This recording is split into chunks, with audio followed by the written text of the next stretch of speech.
Bonjour, très cher fidèle internaute. Bien sûr, vous allez vous demander la liste. Bien sûr, vous aurez la liste, toute la liste même. Et c'est la véritable liste parce que pour connaître son orientation dans quelle faculté, mais ça, je pense bien que c'est pendant la classe de terminale ou bien même tout juste après le bac au maximum parce que vous saurez en fonction de vos notes. C'est en fonction de vos notes que vous allez postuler dans telle ou telle filière, dans telle université. Ça aussi, il faut savoir ça. C'est une aberration euh, de voir quelqu'un qui dit que moi je vais aller à la faculté des sciences et techniques alors qu'il n'a pas une bonne note en mathématiques, en PC ou bien en sciences naturelles. Ça, c'est quelque chose qui est impossible. Alors, en revanche, celui qui a une très bonne note dans les matières littéraires, euh, bon, en philosophie par exemple, en français, il peut facilement demander d'être orienté à la faculté des lettres ou bien à la faculté de droit. Donc ça, c'est donc les choix doivent être en fonction donc de vos notes.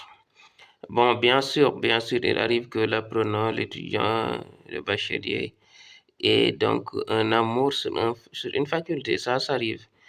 Mais cela ne veut pas dire que forcément il doit aller là-bas. Des fois, il y a une confusion entre l'amour qu'on a pour aller dans une faculté et voilà ce dont on dispose comme note pour être orienté. Donc, il faudrait tout d'abord savoir ça. Hmm.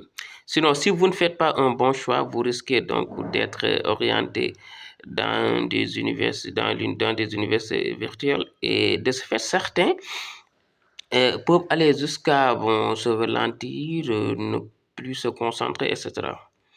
Alors qu'il n'était pas nul, mais il a eu des notes dans des matières où il se sentait plus à l'aise. Ça, il faut savoir ça. Celui qui a une très bonne note dans les matières scientifiques, cela ne veut pas dire qu'il est plus brillant que celui qui a une très bonne note dans les matières littéraires. Parce que cette personne, euh, dans, dans bien des cas, peut se présenter, peut-être beaucoup plus à l'aise sur certaines matières et pas sur d'autres. Ça, il faut savoir ça.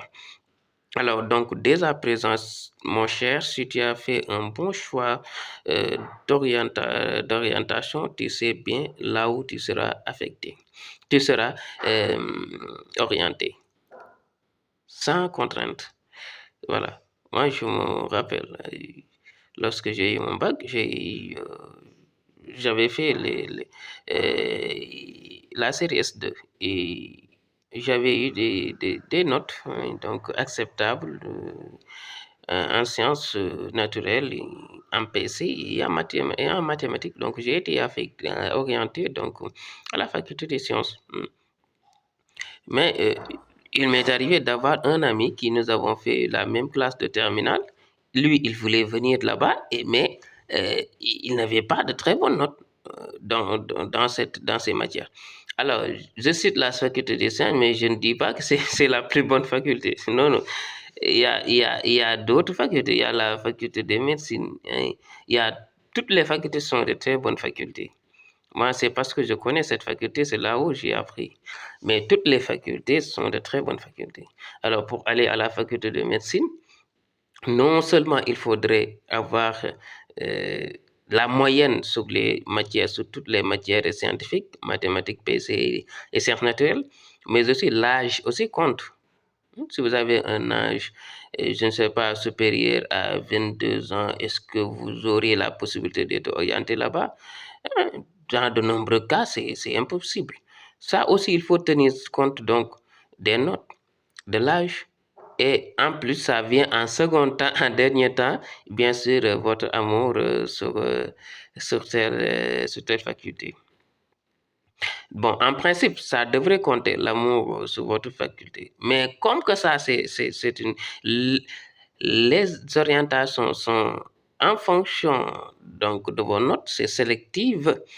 Donc voilà, on est obligé de vous dire ça. Allez, donc bonne chance. Donc je pense bien que tout le monde connaît maintenant dans quelle faculté il ou elle sera orienté, bien sûr, si, s'il a fait de très bons choix. Sinon, il risque d'être orienté dans les universités virtuelles. Dans les universités virtuelles aussi, ce sont de très bonnes universités parce que les intervenants aussi sont des professeurs bien encadrés. Donc, ce sont de très bonnes universités. Certains même peuvent préférer les universités virtuelles. Voilà. Allez, n'oubliez pas de vous abonner sur votre chaîne.